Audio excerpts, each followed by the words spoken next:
వండుతాను. దొండకాయ కూర అండి మీకు చూపిస్తాం. దొండకాయ కూర అండి మీకు చూపిస్తాం. దొండకాయ కూర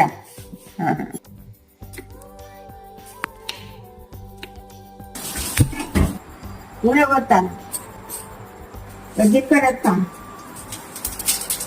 ఇక ఉల్లిగడ్డలు, ఇక పచ్చిమిరపకాయలు, ఇక కళ్యామాకు,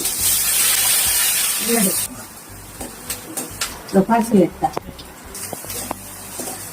దొండకాయలు వేస్తాను. నూనెలా ఉడికినాక మూత పెడతాను. ఇలాగే ఉడుకుతాయి.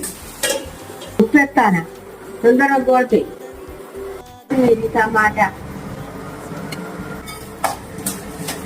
కారం వేస్తానా, ఇక చెవులు వేస్తాను, మసాలా వేస్తాను, వేసి కలుపుకోవాలి. Light bye.